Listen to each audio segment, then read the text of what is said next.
Tell everybody I keep this rough part here for the rest of my stuff. Sandblast it too much, I'd rather it look like that. Why do you just have a Mark Donahue fire suit hanging here and not say anything about it? No way. I've never seen one of these in person. I was at Junior Johnson's last auction, Ford rotary motor that nobody had admitted to even exist. So we met John Finger here a while back through some of the vintage racing stuff and come to learn that he has this massive building full of, well, a little bit of everything.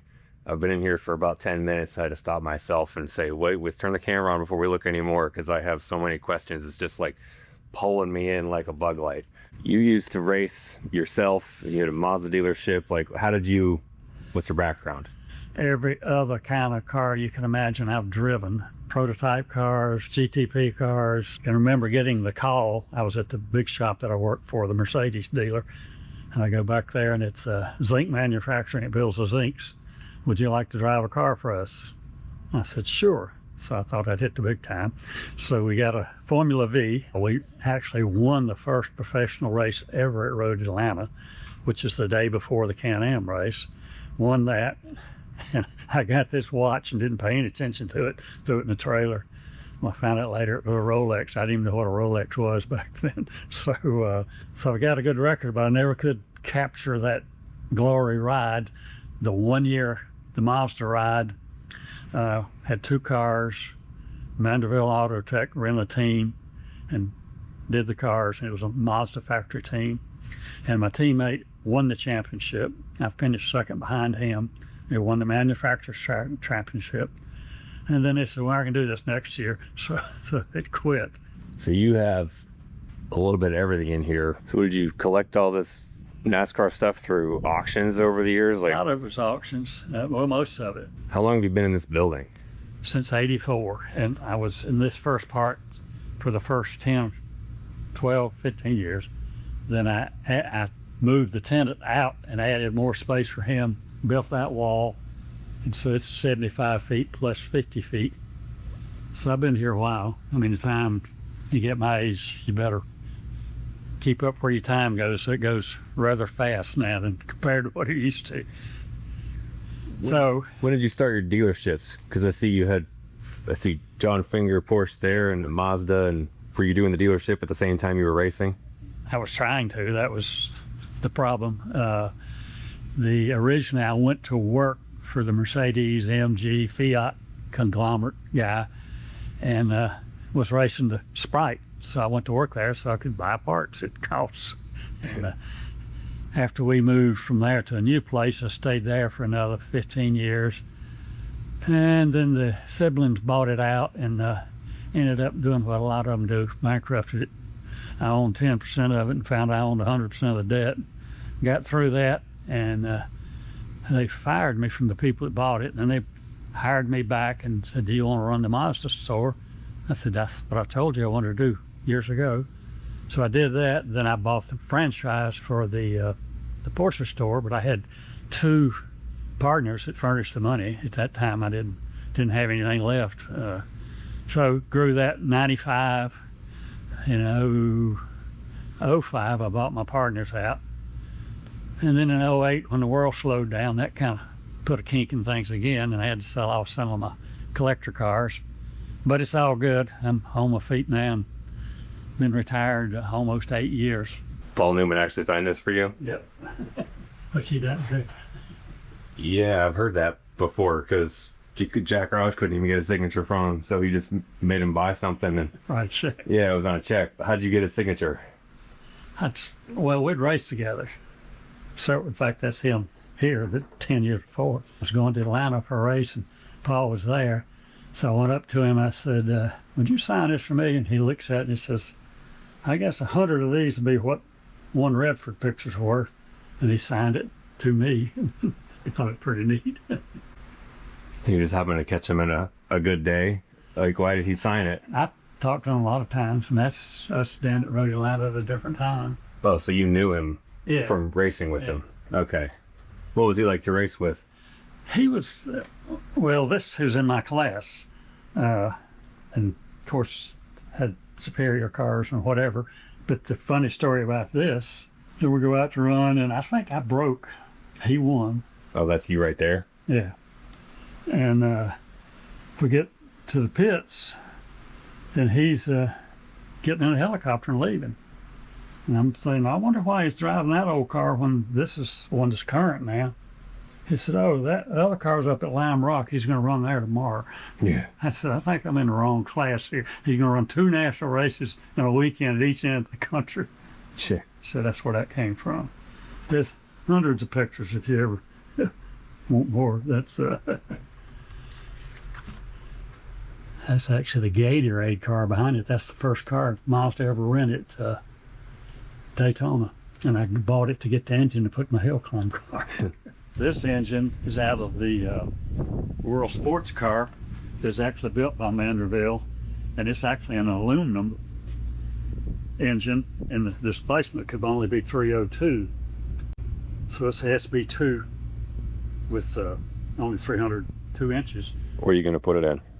It's staying. Oh. All these just to crank up. I'm gonna have an orchestra and figure out different notes. You don't see too many of these Challenger No, it's a lot of bodied cars anymore. really like them, but I haven't really tried to sell it. I'm going to. I keep forgetting it's there. It's been sitting there 2 years, and I'm working on these other ones. But we got it because it had 2 seats put in properly, and we, for the school I helped, the Chandler School, we sold rides at one of their auctions, and I took people to ride in a real race car, and it was pretty thrilling. The other half of the story is we took to Savannah, which I'd been going there since 1964. And I get down there and they said, you can't run this car here, it makes too much noise. I said, what do you mean? Oh, there's a housing development over here now.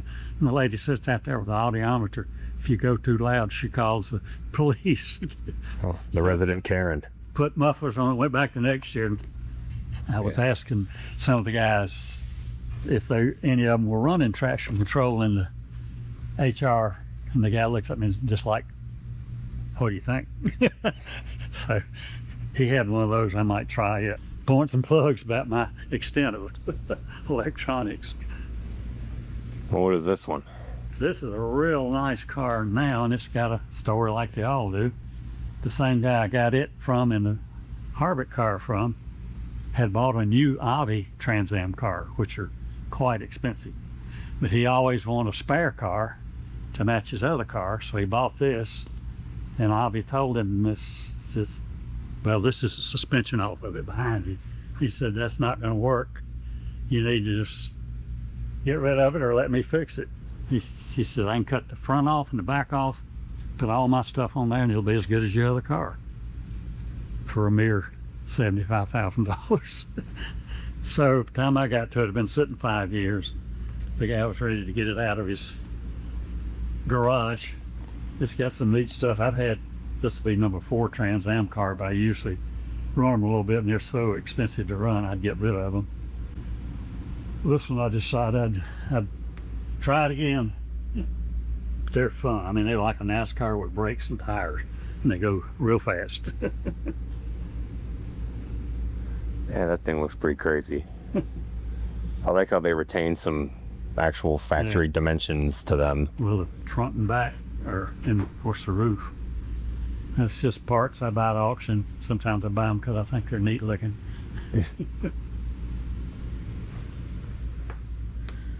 Is that an old Pro Cup car? That's a brand new, time it's built, it's Huda Pro Cup. Yeah. Went to USRAC or whatever. That's exactly what you need for the Grand National Series. Is it? Probably the majority of them are old Pro Cup cars. Yeah. I'm the weird guy that has a steel body Busch car, but most of them look like this. It's just brand new. That'd be It was perfect. really funny. I took it over to Anderson. I'd never driven any asphalt round track, and I'm out there driving, and Eddie Porter, who's really good, he said, Finger, you might can run those hill climbs. You don't have this down yet on these circle tracks. I said, well, it's this the first time I've ever been on it. So we kind of laughed. And that picture behind it was the year that I had a lot of fun. It's a prototype on the top left that had a Ferrari Formula One motor in it, and they took it out and put a 3-rotor Mazda in it. It went fast with that for what we were doing. So you had a Ferrari Formula One engine? I didn't. The guy on the car that got it with it in it. Oh. Took it out, and Right. all I did was drive for him. He was an attorney, and he'd call me to come drive and help him get used to the track. But you could tell him, you can go through there flat out. And and he would. And I even would have a hard time doing some of the stuff that I was told could happen that I couldn't get there. But he now has one of the Le Mans winning Mazda prototypes. It won the class, but didn't win overall years back.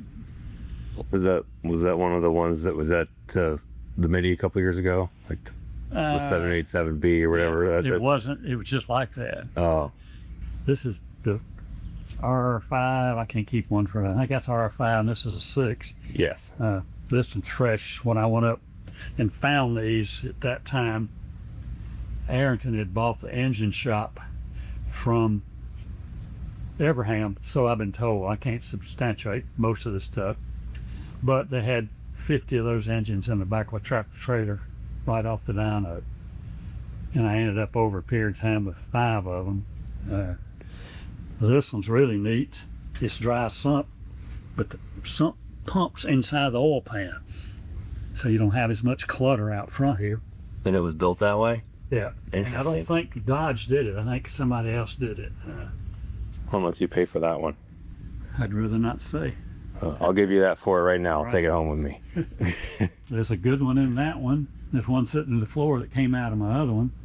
And I got a Ganassi one down there in this thing I built called a NASCAR. But I've only had one blow up. And not sure, it didn't have a road race pan on it, but we thought we had plenty of oil.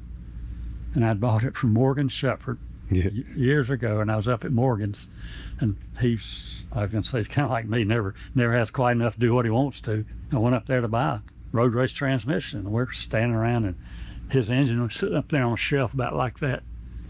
I said, "How much for the engine?"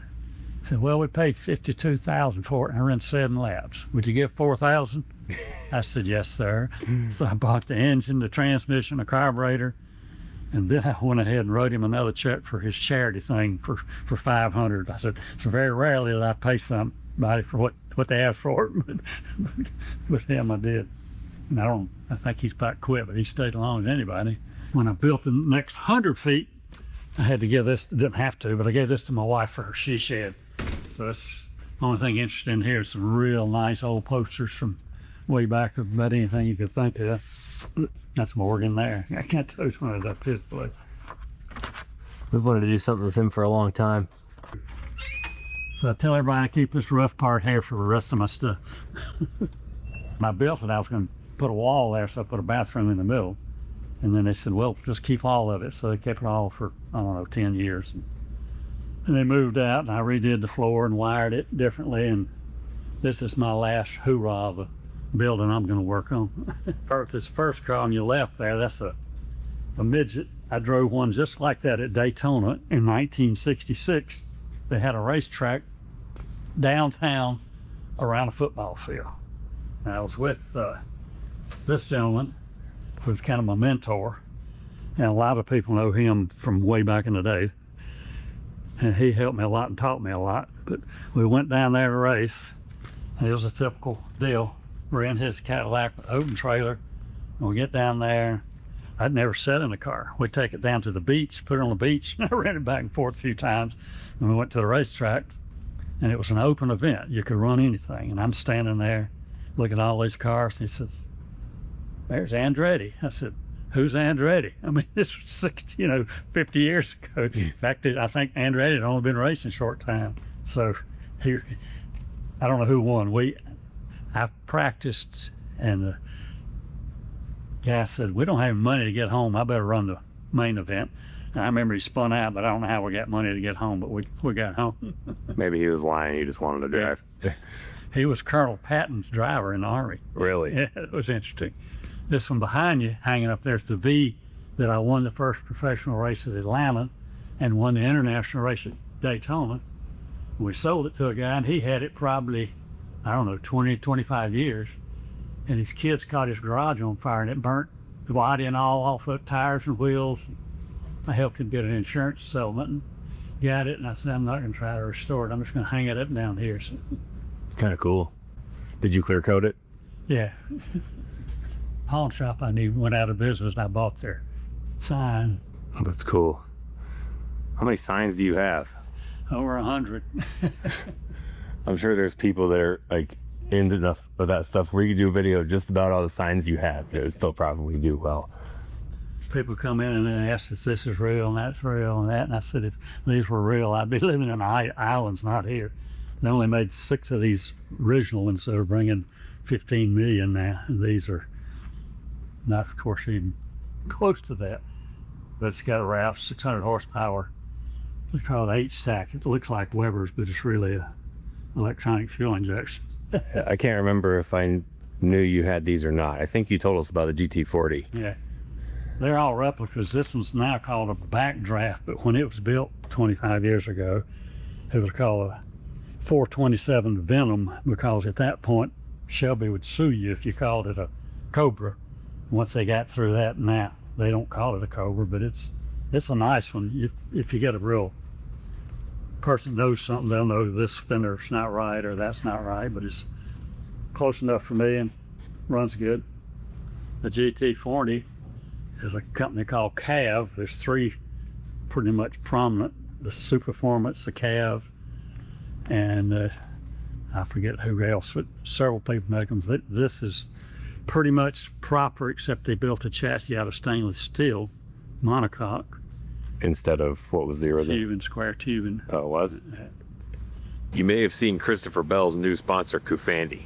We'd like to thank Kufandi for supporting racing through this channel and their partnership with JGR and Christopher Bell. They'll be sponsoring Christopher's car at the Martinsville race on October 26th. Kufandi's celebrating its 10th anniversary, and they're proud to unveil their new brand philosophy, Dress the Journey, a commitment to being by your side through every chapter of life. They're real big on breathable fabric, keeps you cool and comfortable throughout the day. I promise you it's 90 degrees in this shop and I'm doing just fine. These pants, this shirt, super breathable, super light, get nice airflow, if you know what I'm saying. You got elasticity for great stretch and ease of movement, wrinkle resistant, stays smooth even after long hours of sitting or driving, which we do a lot of around here. And trust me, I don't fold or iron my stuff. I just put it on and go out the door. It's perfect. And the best part is it's easy to clean. Machine washable, easy to maintain, no need to worry about stains. You can put it on, live your life. Support things that support things you like. And check out Kufandi's online store through the link in the description. And they're pretty basic cars to Glen Lamont, like they did in Pete Ferrari's. It's got a ZF transmission in it, and the 289 that the doctor I got it from had it redone and went to whatever's next, 402 or 3, and it's got about 450 horsepower. It doesn't weigh anything. So if this is the small block, is this like the Mark 1 or the Mark 2? Well, they kind of went back and forth. Which ones? You'd have to get a book to figure out which ones had what, but they went with these first, I think. Then the next year they went with the 427s. Yeah, that's like I remember they started with the small block and then they went to the big block after that. I leave them open because if you don't, they all smell like gas. Wonder why is that? Like a normal museum. I do this for me and friends that want to come here, so I don't have everything polished and clean and all. I just put it wherever I can find a place to put it. This particular car I got from the technical school. It had been donated to them, and of course they didn't know exactly what it was, being from South Carolina, and I traded them 2 or 3 NASCAR cars for it. And it was designed by Bob Riley, who just passed away, and Gary Pratt, who ran the Corvette thing forever, built it. And then I think Ganassi got in it one time. I don't think he raced it, but he had driven it. That's part of the promenade. You know, it's a ground effects car right when that started. And I borrowed it before I bought it and ran a hill climb with it and won overall in the hill climb. And I ran all these hill climb cars up at Chimney Rock. And I built most of them with rotary motors. This one was built up north, and the guy that had it won everything up there all the time. He got tired of it, and I got it, and I could win with it, but I couldn't get used to ground effects. I can't trust a car that is going to go much further than they normally do. So I did crash it with the wing off while we were doing some computer work on it. Just set the left front wheel up in my lap. Fixed it, and I haven't run it again, but it's 1,000 pounds and 400 horsepower. So This must be a monster, especially with that wing on there. Is that like defying the laws of physics, kind of, whenever you push that thing through a turn? I tell you what happened. We had the wing off, the nose and the body off, and it went in there and messed with the computer. I said, I'm gonna just ease it up on this straightaway and see how it feels.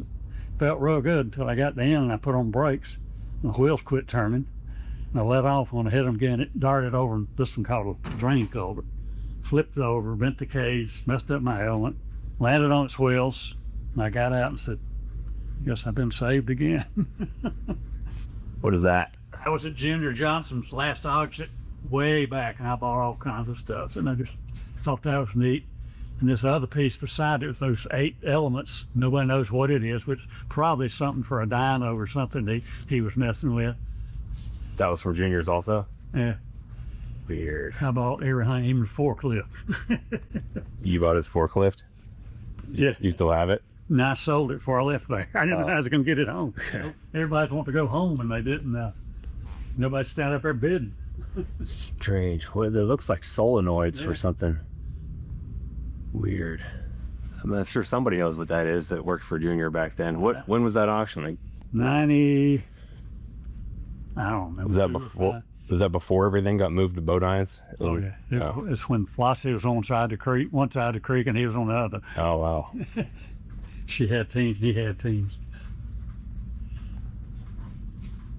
That's engine parts from England when we were a dealer. I just kept those because they were neat for transmission. I think that was his half engine. The other side up in the top, the Hallman Moody boxes. People pay big money for those. Hallman Moody oil, year oil. Now, what is this contraption? Okay, this is a complete NASCAR chassis. I don't know if it's got a number or not. Let me see. The guy was a development driver for PRS. Yeah, this is a Penske, TIG welded Penske chassis. Yeah. Wow, that's nice. So it laid out in the rain for years, and it looked like this. And I sandblasted it too much. I'd rather it look like that. Clear coated it, and just every piece of a NASCAR is there down to the radio. And I put lights, turn signals on it. And it's registered as a 68 Torino's, which was what Pearson, I tell them it's Pearson car. That's the chassis number. Yeah. That's kind of a thing I made up, saying what it would cost if you built that thing. And Arrington made this manifold. This is for 2 Fords, which NASCAR doesn't use, but it was so neat. So I gotta have one of those. And I bought a bunch of carburetors up there because when they quit using carburetors, these carburetors are like a Swiss watch. You take them apart, there's hardly anything in there you recognize from a regular Holley carburetor. This is a good article. It's in Auto Week a couple of years ago, and I didn't even know a friend of mine did it. And we were talking. I didn't realize he's a sports writer here from Greenville. And about a week later, somebody called and said, they did a pretty nice article on you. I said, who? That's a 6-cylinder that was in this tea bucket I got up there, and it was blown up. And the guy was a Bush team, and I said, why in the hell did you put a V6 in there? That was a Bush motor back in the day when they ran a V6. You know, it's funny because somebody asked me in the comments recently, it may have been in the video we did with Aaron Brown, and they had those other engines sitting there. They said, do you ever come across any of the V6 Bush engines? And I'm like, honestly, no. You don't ever see those things for whatever reason. I don't know what happened to them, but now these are strange. There it is. I mean, they just cut 2 cylinders off. You see that? Yeah. Like the center. But I had I had a Mark Martin car, and it had a V6 in it, and everybody told me that would blow up. We ran it for about a year, Mike did. And I sold both of those to a guy here in Greenville. He passed away, but I know where 2 Ford engines are, and they had one of them called they had 2 different crankshaft, even and odd fire or something. Like this split pin crank or something. And was it a Mark Martin Bush car, or did it just have V6 engines in it? No, it supposedly was his. You don't ever know, but we finally sold it to a guy, and he cut it up and made a Cobra out of the body. Oh. First Henny 292, and I always wanted one of those. And I got it, and I realized there's nowhere to put a starter. You have to have a bell housing. Yeah. So I did that, rebuilt it, and put a cam in it. Makes it sound good. And this is old school. This is way before your time. That's a 409 and a 348. They were truck engines, but that's some song, the 409 and all. Yeah. What is the W block or the W big block or something? What they call them? John Darby's real into those things. And this one's we only made 500 of these. This an all aluminum 427. This is number 127. It says of 294, so they must not have made it 294 of them. And this is a D-headed engine that came from Penske. But it's all the dry something, everything's on the crank right up. Wow, that's a cool one. Penske has some wild stuff in this area. I'd be interested to see what kind of valve train it's got in there. Yeah. Did you buy it from Penske? How'd you No, get it came with that chassis. The guy was a development driver for Penske. Who was it? I'd have to look on the Shadow Newber chat something. He hurt his back at Talladega and quit, or had to quit. And I always wanted a blower motor, so I bought this truck. It was a beautiful truck, and it had been on the tour, whatever they do call it. And that guy wanted a cup engine transmission rear end, so I got it and sold the truck and just kept this to it'll run also. So when you get bored, you ever just come in here and roll one of these things outside and turn it on? I haven't lately, but that's what, well, I help the school and I bring the kids over here and they look at them and ask what they are. And the school is teaching kids to be kids instead of sitting on computers all day long. Get behind that. You expose a kid to one of these things making sounds 10 feet from them, that's a good way to just derail the rest of their life. Turn out just like us. Ruined for good, in a good way. How'd you get Bud Moore's crew shirt? I bought 2 cars from Bud, and some guy came to me later. I think I had to pay a little money for it. I don't know if they both, but I had Bud's car they won their last race with. And every time they did something, I'd take them and let them use it. But I finally sold it about 2 months ago. I was waiting for somebody that really wanted it, and they never came along, and I was tired of it. And I bought this at Cotton Owens' sale, and I was starting out, and the lady said, I really wanted that. And I said, ma'am, you can have it if you want it. She says, no, you bought it. She says, what is this engine? this is a Fiat 600, and the shop class here in Greenville cut every piece open so you can see it. It'll actually run. I mean, it won't run. It's got a motor, it'll turn it. All the valves work, fan turns. And I had it over to school and I left it on, burnt the little motor up, so I got to find another one. But I had Fiats way back in the day when they're like I got a little black A-bar out there. That's the current thing that I just found. With the sticker on the back that says I killed the clowns and took their car. Did you put that on there? No, it was on there. It's really funny. I called the guy and it's like an 08 with 32,000 miles. I said, why no miles on it? It belonged to a dealer and it was just his little car. He says, now you might not like it. It makes this whistling noise when you let off the gas, and the hood's made out of carbon fiber. I said that's me. What, it was a turbo. He just like, this is weird whistling noise. This is a Ford rotary motor that nobody had admitted to even exist. But it was going in a Mustang in '65, and nobody could make them run. Everybody built one. Chevrolet, Ford, Mercedes. So Ford made a rotary in the 60s. They never hit the road. How did you, so this is like a prototype Ford rotary? Yes. I got a bunch of parts with it. How did you get it? Some guy up there was racing a prototype and needed a good engine. I said, well, I'll trade you a real engine for that. I've had it 25 years. I never knew. There's some people that are going to be real fascinated by this thing. Yeah. Do you know Jay Cushman's that man teeth? He's a parts Ford's guy, owns every neat part in the world. He wants that, and I won't let him have it. This is the one I raced mostly forever. You take this engine and you change this piece and it changes all the porting and all. You go from 120 to 250 horsepower, just that. And then they started making them a little bigger, and now they're making 4 rotors and 5 rotors. The drag cars are making them make terrific power. But so is this piece where the Dorito is inside there spinning around? yeah. Some people might get that joke because it's just a triangle. I don't know much about rotaries. Is that how they can make them a bunch of rotors? Because you can just take as many of these as you want and stick them together. Have to make a shaft is the only hard part. Huh. And it's not hard now. They can make anything. They make all this out of billet now. I'd love to have one. Now, Interesting. this is my first set of headers for one that's probably 50 years old. Did you build those? No, a friend of mine's dad, who was a farmer, built them and gave them to me.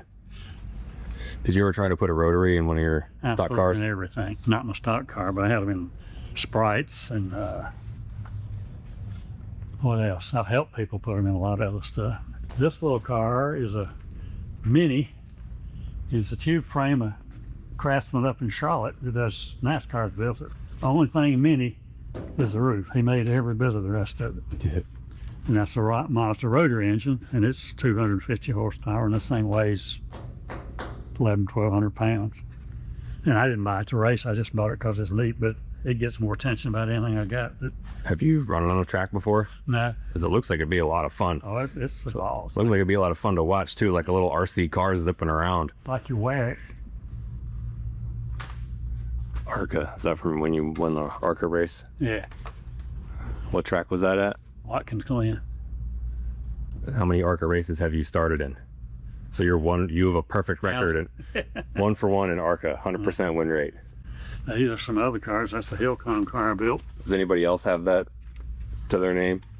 I don't think. Entered one race, won the race, and then never came back. Anyway, I put a 906 Porsche motor in that. It had a little air-cooled 4-cylinder. A friend of mine made the nose. I made the wings. And I won the Daytona 24-hour race. That's what this trophy's for. You get a watch for that too, but it was a nice one. I think this is signed by Dan Gertie. Yeah. He had all these hats that were signed. And that's an extra trophy for somewhere one. So did you fund all of your racing endeavors through your dealership? Or how did Very little. How did you make the racing work? Usually selling cars after I did well with them. Now, the dealership helped when I ended up buying all of it, when I only owned a third of it. It was a little awkward to do it, even though the guys that were helping were all right. I can do something for a penny that most people take $1,000 to do. I mean, that's just what I've done. Just like all these cars and stuff, just wait around long enough, you'll find somebody that needs to get rid of it. I bought a Audi 8 10-cylinder in December and a 350 GT Mustang, neither of which do I really need. But I had it worked back and forth and looked and worked, and I went to the guy and said, "What do you want?" He says, "Such and such." I said, "Okay," because I was going to offer him $10,000 more than what he asked for.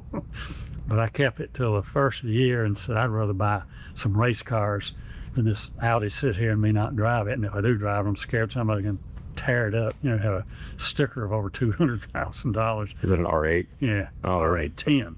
Oh, 10 cylinder. those are cool. Yeah. If you still had that here, I'd be asking to see that thing. Did you buy these new?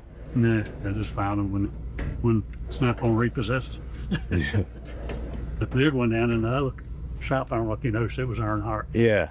They repossessed it from lady, and she had it in her den as a tribute to Earnhardt, and they took it back from her. Is that a Ken Miles signature? Yeah. I don't know. No way. I've never seen one of these in person. Nobody has, no telling what he paid for them. I'm going to see him tomorrow, so I couldn't do anything tomorrow. Is that Carol Shelby too? Yeah, and that's me driving that car, but he signed the picture. That's out at Laguna Seca. Is that Phil Hill? Yeah. Wow. And those hats are signed by one of them's tennis player. What is the deal with this? How do you just have a Mark Donahue fire suit hanging here and not say anything about it? Well, we just got here. Same people have this in their collection, and they just happened to find it over in the corner, and the rats found it before I did.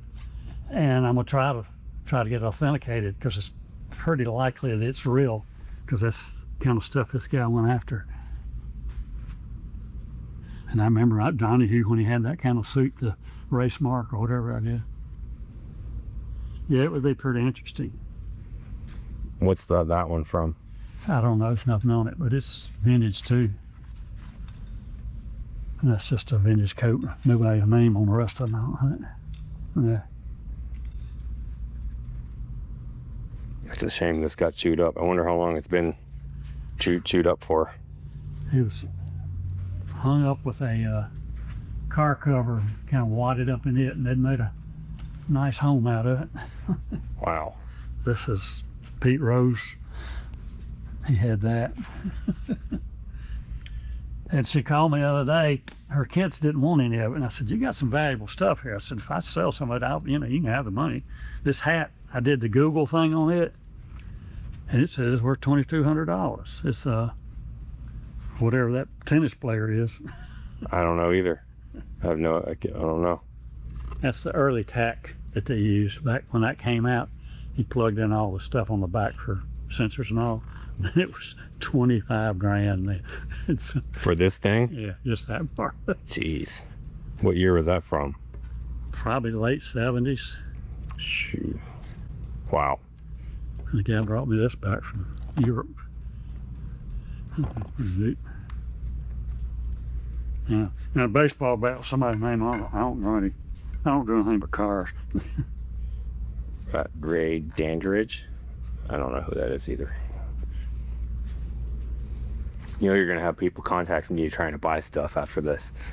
Whether that's good or bad, you might as I well. don't know. My wife doesn't even like me to have people in here.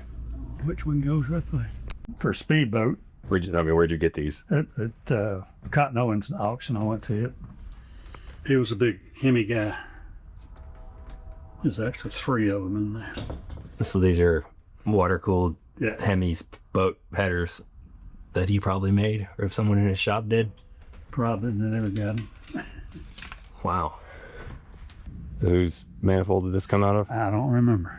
I bought it at auction. It might have been at Petrie's. So somebody's restrictor plate insert. Yeah. That's fascinating. I've never seen one of them like that intricate that was out of the manifold Yeah, before. he- John Finger is a super cool guy, and it's a funny story. He actually found me first through watching these videos, and kind of got to know him that way. He's helped me out with some parts in my car. It's just really neat how all that stuff works, and that kind of makes me wonder who else out there is watching stuff that has cool collections or cool stories like that I don't know about. I can only do so much outreach on my own. I'm not omnipotent. I don't know what I don't know. So if you got something interesting, you know somebody's got a cool collection of stuff or whatever, like definitely let me know. I love finding new things, meeting new people, and that's what it's all about. Because these kind of things, you're a racer, you're into cars, you build cars, you do car stuff. You can take somebody that you have never met in your entire life, walk into a garage like that, and have a conversation with them like you know them for 20 years. And that's the really cool part about this whole space that we're in, I think. Although that's not the case with John. I've talked to him a bunch of times, known him for a couple years now, but you know what I mean.